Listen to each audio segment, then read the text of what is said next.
نحمده ونصلي على رسوله الكريم اما بعد فاعوذ بالله من الشيطان الرجيم بسم الله الرحمن الرحيم رب اشرح لي صدري ويسر لي امري واحلل عقدة من لساني يفقهوا قولي۔ احترام انسانیت۔ حدیث میں آیا ہے کہ پیغمبر اسلام صلی اللہ علیہ وسلم نے فرمایا کہ تمام انسان خدا کے عیال ہیں، کنبہ ہیں۔ خدا کے نزدیک سب سے زیادہ اچھا انسان وہ ہے جو اس کی عیال کے ساتھ اچھا سلوک کرے۔ روی عن النبی صلی اللہ علیہ وسلم انہ قال الخلق كلهم عیال اللہ واحب خلق اللہ تعالی الیہ احسنهم دیعا الی عیالہ۔ ریفرنس ہے ادب الدنیا والدین للبصری، 527 صفحہ۔ انسانی سماج یعنی سوسائٹی کی بہتر تعمیر کے لیے ضروری ہے کہ لوگوں کے دلوں میں ایک دوسرے کے لیے احترام پایا جائے، لوگ ایک دوسرے کی عزت کریں، لوگ ایک دوسرے کے قدردان بنے ہوئے ہوں۔ احترام کا یہ جذبہ لوگوں کے اندر کس طرح پیدا کیا جائے؟ اس کا سب سے زیادہ مؤثر اور کامیاب طریقہ یہ ہے کہ یہ حقیقت لوگوں کے ذہن نشین کرائی جائے کہ جس خالق نے مجھ کو پیدا کیا ہے اسی خالق نے دوسرے انسانوں کو بھی پیدا کیا ہے۔ عام طور پر لوگ کیوں نہیں عزت کرتے یا کس کی عزت کرتے ہیں؟ اس کی جس کو وہ جانتے ہیں یا جس سے ان کا کوئی فائدہ وابستہ ہوتا ہے یا جو ان کے دائرہ کار میں ہوتے ہیں، لوگ جن سے ان کے تعلقات ہوتے ہیں۔ اور کن کی پرواہ نہیں کرتے؟ جو کسی دوسرے رنگ یا نسل یا زبان یا مذہب سے تعلق رکھتے ہوں، ان کے لیے غیر ہوں۔ تو عام طور پر لوگ ان کو دیکھتے ہیں تو سلام تک بھی نہیں کرتے، حتیٰ کہ دیکھتے بھی نہیں، اسمائل بھی نہیں کرتے۔ آج کل میں یہاں پر دبئی وغیرہ میں ہوں تو اکثر ایسا ہوتا ہے کہ میں شام اور عشاء کی نماز جو ہے وہ مساجد وغیرہ میں پڑھتی ہوں، کیونکہ شام کو لے کے جانا ہوتا ہے تو میں خود بھی ساتھ چلی جاتی ہوں۔ الحمدللہ یہاں ایک فائدہ یہ ہے کہ ہر مسجد میں تقریباً خواتین کا انتظام ہے اور بہت ہی عمدہ انتظام ہے، اور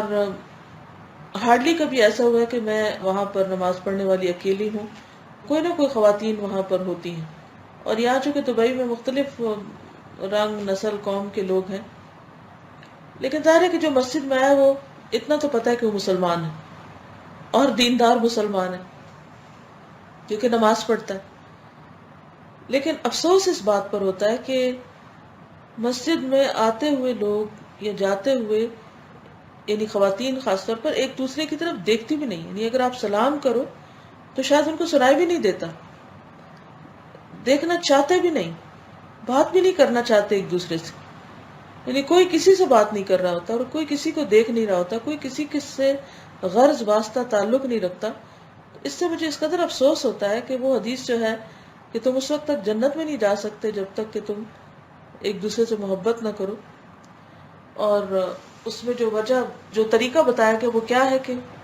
سلام کو عام کرو، اور پھر یہ بھی حکم ہے کہ جس کو جانتے اس کو بھی سلام کرو، جس کو نہیں جانتے اس کو بھی سلام کرو۔ اس میں بعض اوقات ایسا ہوتا ہے کہ جیسے میں کسی مسجد میں جیسے داخل ہوئی یا کسی گیدرنگ میں داخل ہوئی یا کسی ایسی جگہ پر ہوں کہ جہاں لوگ مجھے بائی نیم نہیں پہچانتے تو بالکل سلام وغیرہ کوئی تعلق نہیں رکھتے، لیکن جو ہی تھوڑا سا تعارف ہوتا ہے، نام بتاتی ہوں ان کو یا تھوڑا سا تعارف کراتی ہوں، پھر ایک دم سلام تو کیا گلے بھی ملنے لگتے ہیں۔ تو مجھے اس وقت حیرت ہوتی ہے کہ ہمارا تو ایک دوسرے کے ساتھ اسلام کا تعلق ہے، دین کا تعلق ہے، اس میں ہمیں کسی کے نام یا کسی کی پہچان کی وجہ سے تھوڑی اس سے محبت کرنی ہے، ہمیں تو بحیثیت مسلمان ایک دوسرے سے محبت کرنی ہے، اور اگر کوئی مسلمان نہ بھی ہو تو بحیثیت انسان ایک دوسرے کی عزت اور اس کے ساتھ رواداری کا معاملہ کرنا ہے۔ تو تمام انسان گویا ایک خدا کا کنبہ ہے، تمام انسان ایک خدا کے عیال کی حیثیت رکھتے ہیں۔ یہ شعور آدمی کے اندر یہ جذبہ پیدا کرتا ہے کہ وہ اپنے اور دوسرے میں فرق نہ کرے، وہ دوسرے کو بھی اتنا ہی قابل قدر سمجھے جتنا وہ خود اپنے آپ کو قابل قدر سمجھ رہا ہے۔ کسی انسان کی تحقیر کرتے ہوئے وہ محسوس کرے کہ میں نے خدائی کنبے کے ایک فرد کی تحقیر کی، یعنی اس کو حقیر سمجھا، اس کو کمتر سمجھا۔ اسی طرح جب وہ کسی انسان کو عزت دے تو وہ اس سے یہ خوشی حاصل کرے کہ اس نے خدائی کنبے کے ایک فرد کو عزت اور احترام دیا، یعنی اس میں اپنی ذات یا دوسرے کی ذات نہیں بلکہ اس کا تعلق اور واسطہ اللہ سے جوڑ دے کہ یہ میرے رب کی مخلوق ہے، اسے میرے رب نے پیدا کیا، میرا رب اس کو رزق دیتا ہے، میرا رب اس کو زندگی دے رہا ہے، میرا رب اس کے اوپر کئی نعمتیں عام کیے ہوئے ہیں۔ تو اگر مجھے اپنے رب سے محبت ہے تو رب کی چیزوں سے بھی محبت ہوگی نا۔ تو اس لیے بے حد ضروری ہے کہ تمام انسانوں کو خدائی کنبہ قرار دیتے ہوئے ان کا احترام کیا جائے، ان کے ساتھ اچھا معاملہ کیا جائے، خیر خواہی کا سلوک کیا جائے۔ حقیقت یہ ہے کہ کسی انسان کے لیے اس سے بڑی کوئی سعادت نہیں کہ وہ ایک ایسا عمل کرے جو اس کو یہ خوشی دے رہا ہو کہ میں نے خدائی کنبہ کے ایک شخص کو عزت دی ہے، خدائی کنبہ کے ایک شخص کے ساتھ احترام کا معاملہ کیا ہے۔ یہ نظریہ ایک طرف آدمی کو خدا کی نظر میں قابل انعام بناتا ہے، اسی کے ساتھ اس کا عظیم فائدہ یہ ہے کہ اس عمل کے دوران انسان کے اندر اعلیٰ احساسات جاگتے ہیں، وہ دوسرے کو عزت دے کر خود اپنے آپ کو ایک باعزت انسان بنا لیتا ہے۔